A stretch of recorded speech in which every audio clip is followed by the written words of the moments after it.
मोटी बहू।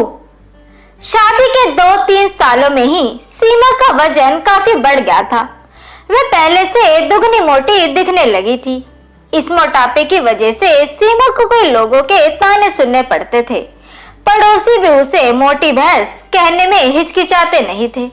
कितनी मोटी हो गई है, कैसी दिन ब दिन फैलती जा रही है, देखो जरा भी शर्म नहीं आती।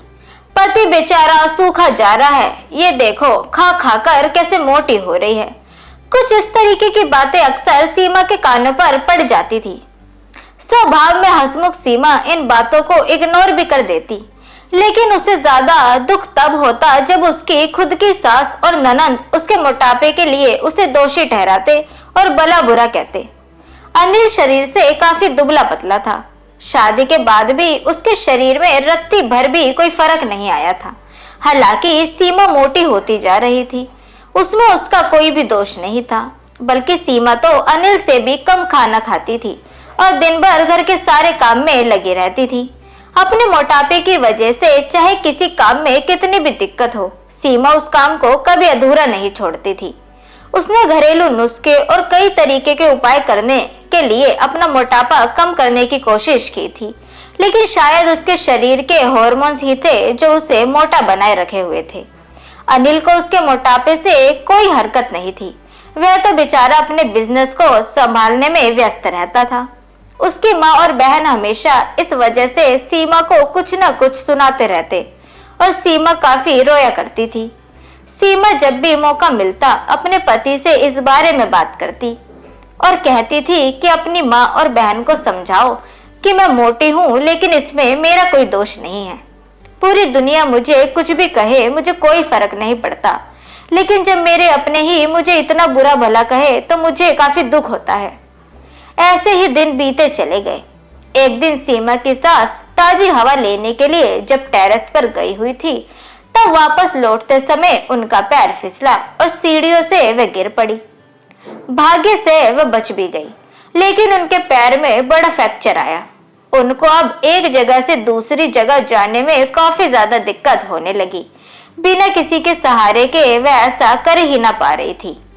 जिस मोटी बहू को वह रोजाना ताने मारती थी, आज वही बहू उनका हर काम कर रही थी और उन्हें एक जगह से दूसरी जगह भी ले जा रही थी। उनका खुद का वजन ही 75 किलो था, जो उनके बेटे अनिल के लिए भी उठा पाना काफी संभव नहीं था। हमको विचार आया कि बहू शरीर से भरी पूरी नहीं होती तो आज उनका क्या होता। सीमा की सास को सीमा के साथ किए हुए अपने बुरे बर्ताव के लिए पछतावा होने लगा।